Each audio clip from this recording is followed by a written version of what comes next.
Welcome to Spark Joy, the podcast dedicated to celebrating the KonMari method and the transformative power of surrounding yourself with joy and letting go of all the rest. With your hosts and certified KonMari consultants, Kristen Ivy and Karen Sochi. And now, here's the show. Today's Quick Tips episode is one that we are so excited about. We asked the members of the Spark Joy Club to send us some of their burning tidying questions, and respond they did. The Spark Joy Club is home to over 200 tidiers in the process of organizing their own homes and finding joy in all aspects of their lives. They are our own tidying laboratory, and we all find solutions to so many issues we have, and we share them along the way. We love these questions, and we're sure that everyone will find something useful for their own tidying journey. So let's get right to them. Spark Joy Club member question number 1 comes from Katie Grosskopf. I would love tips for when we get stalled or stuck in the middle of the tidying process. Tips to jumpstart your momentum would be really helpful. Well, we've all been there. Inside the Spark Joy Club, we talked about this whole idea of where procrastination meets organization in an episode called Eat the Frog. The idea of really jumping on the hardest or most challenging task of the day at the very top of the day, eating that frog before you get into other tasks that are more like busy work or easier for you to get motivated around. This particular topic was addressed in one of the Facebook Lives that is a big part of the Spark Joy Club membership. Myself and Karen and Power Partners come into the club twice a month, and we address burning challenges that members have brought up throughout the year, common tidying related questions. So if you're interested in access to the club, we will be reminding you of how you can join later on. Also, when you're feeling like you have no idea where to start, it may be helpful to lean on a plan. So we talked about how to plan your tidying event in Spark Joy episode 73. Remember, a goal without a plan is just a wish. So it's very important to make sure you're making time for this significant event in your life. Let's talk about how you can begin to address this issue. First of all, ask yourself, what is causing your momentum to slide? Are you feeling that there will be no end to your tidying? Do you feel overwhelmed with the amount of categories that you have to deal with? Are family members giving you a hard time about your organizing? Are you having a hard time visualizing the benefit of all your hard work? Are you practicing self-care? No matter how much stuff you have to deal with, remember, tidying has a start and it has an end. There's a finite number of things in your home. And I hear people often say, oh my gosh, this is going to take forever. It will require a significant amount of time, but it will definitely not take forever. Each item you sort is another step forward. So celebrate your successes with your whole heart, even if it's just the smallest of subcategories. If you find yourself repeating a category or asking yourself, where should I put this? Or how much should I let go? Make sure to know that we have your back in the form of virtual organizing support. We're here for you. Reach out to myself or Karen for additional help. Also, if you're feeling stuck, your vision is everything when it comes to this process. Without that, it's nearly impossible to see through until the end. So go back to your vision and review it, maybe a couple of times, to make sure your priorities haven't shifted. Nothing says your vision has to be the same always. You can edit it as you start to achieve it, but it must be meaningful to you in order for it to really, truly work and ground the thousands of decisions that you're confronting. Make sure to turn to Spark Joy episode number 5 for more thoughts around visualizing your ideal lifestyle and ideal living environment.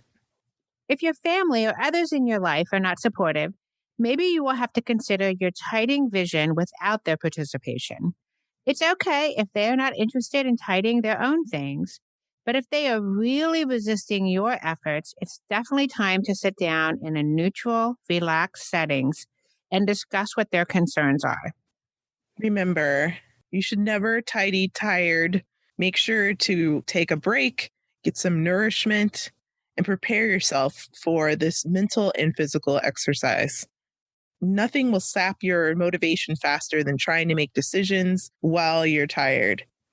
This leads us to our next question, which is also a great technique for avoiding momentum loss. Quick wins. Here's Spark Joy Club member question number 2. Rosemary J writes, I'd love some quick win ideas for when I just want something short and sweet to finish. We call this type of sorting the low-hanging fruit. Those categories or subcategories that you can accomplish quickly and give yourself a quick enthusiasm boost. Examples of this would be joy checking items that are most relevant during quarantine. So maybe choosing a subcategory under office or learning, something like markers, printer paper, or scrap paper. Other relevant categories include cleaning supplies and also anything that nourishes your body. So maybe pantry items or kitchen utensils. These could include categories that are useful instead of things that necessarily spark joy because they're beautiful. Maybe it's time to consider sorting your socks or maybe your toiletries. Whatever category for you does not take a lot of emotional energy and would be easy to do in a short amount of time qualifies as a quick win. These are really great if you've just completed a difficult category or if you just have a limited amount of time, but you want to get a small tidying task under your belt.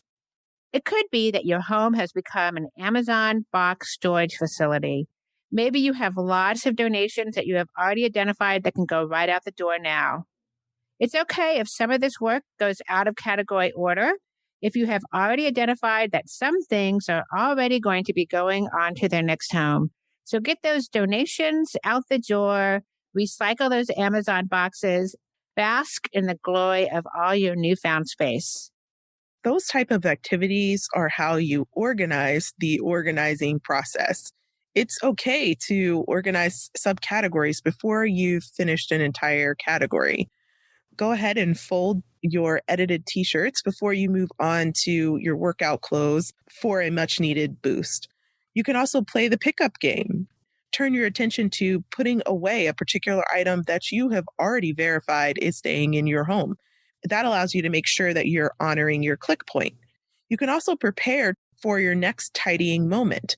So sometimes just the act of collecting together a subcategory, for example, collecting all of the paper throughout your whole home. It doesn't require any active decision making, but it definitely sets you up for addressing that category. Now we have a very good kimono category question. Spark Joy Club member, question number 3. Paige Adele asks, I'm interested in how to joy check furniture. Do I move it? Do I take everything off the shelves? Do I leave furniture in sets or do I do them one at a time? Great question. We sometimes forget that furniture is one of the big kimono subcategories. The items in this category are really important. This is a great opportunity for you to evaluate if your furniture is contributing to your vision and your joy. are we supposed to make a big pile of all the furniture in our home in one room? We do not suggest that you move heavy furniture around too much, unless by comparing it together will help you in your process. For example, if you have many end tables, card tables, or other small pieces that serve similar purposes, it can definitely help to look at them as a group. Some of my clients have loose home decor that either had a place before they started their organizing and has kind of been shifted around, or never had a place and it just has great inherent joy. They found it really helpful to put these pieces in a room, lining up their space with frames and albums and little decorative vases and artwork and sentimental items. Sometimes collecting them together can help you celebrate your success in the end by adorning your home with really special things that represent you, your character, your personality. For the most part, consider the use of the room and whether the furniture in that room supports it, as well as the decor. For example, does the furniture in your dining room support nourishment and family gathering? Finally, make sure that you are not considering sentimental furniture in the same way as your other furniture. This might include furniture that you've inherited, things that you picked up while traveling, or even the bookcase that you used in college and have carried along with you every home along the way. In that circumstance, again, it may be important to separate these items to that room or that corner in your home where you are collecting things that you could use throughout your space once you've got the basics organized and you reach your sentimental category. This category can also include the furniture that you have in your basement, garage, or attic. Take a good hard look at why you are keeping those things. Do you plan on using them in a future home? Do you expect that your children will want them going forward? Be sure to joy check those with both the practical and the sentimental thought behind them and determine whether or not they are worth the space that they are taking up in your life. Our last two quick tips are about holidays and holiday giving. Spark Joy Club member question number 4. Melinda Nina DJ writes, How do we gift experiences instead of things when most experiences, traveling, plays, amusement parks, movies, are closed due to COVID? when it comes to gift giving during COVID, we are certainly presented with a challenge of a new kind. So use episode 139 as your guide to experiences that spark joy. And if you're already thinking about purchasing some items for your loved ones over the holidays, consider shopping mindfully. If you need a little bit of a boost or some inspiration, you can check out my TEDx talk, Confronting 10 Years of Amazon Order History is the New Self-Care. I walk through exactly how I looked at my shopping patterns on the Amazon platform for the last 10 years, what I learned about myself, and how I shop moving forward. Always good to check in with your shopping habits during the holidays. Make sure you're asking yourself the right questions before you click place your order. And finally, Spark Joy Club member question number 5. Christine Mundis writes, holiday decorations. I'm sure it's as simple as does it spark joy, but I tend to hold on to decorations I'm no longer using just in case. Like I went through a purple phase, now I'm in the ocean phase. Then I still have stuff that represented how I decorated when the kids were home. When I read this question, my first thought was that this may be a case of mixing up sentimental items in with this kimono category, which is very common when it comes to things like holiday decorations.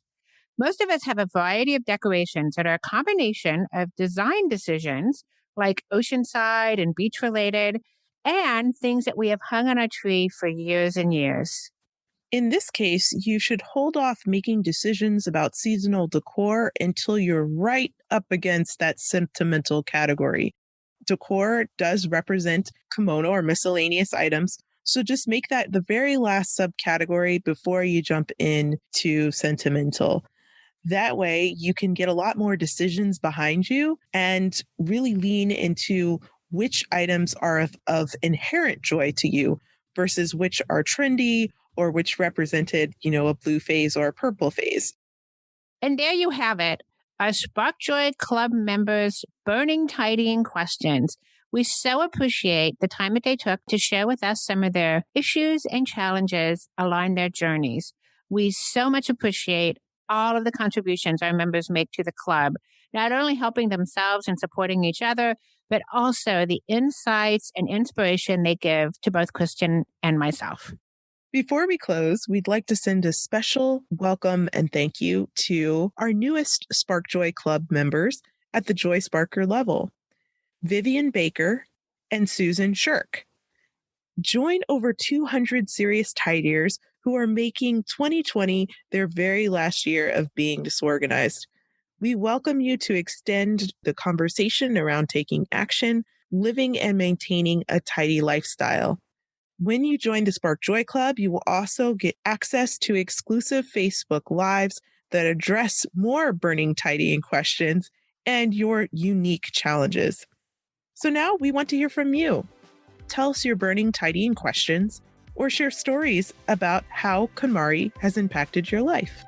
Head over to Apple Podcasts to subscribe and review the show, which helps us reach others along their tidying journeys.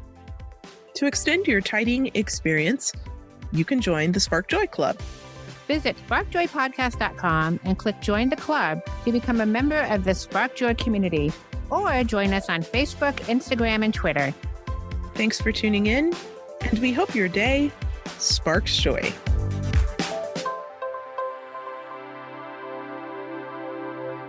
Thank you for listening to Spark Joy with your hosts Kristen Ivy of For the Love of Tidy in Chicago and Karen Sochi of The Serene Home in New York City. Spark Joy, the podcast, is not endorsed by or affiliated with KonMari Media, Inc. The opinions expressed on this episode represent the views of the co-hosts and guests alone and do not represent the corporate position of KonMari Media, Inc. or the KonMari consultant community.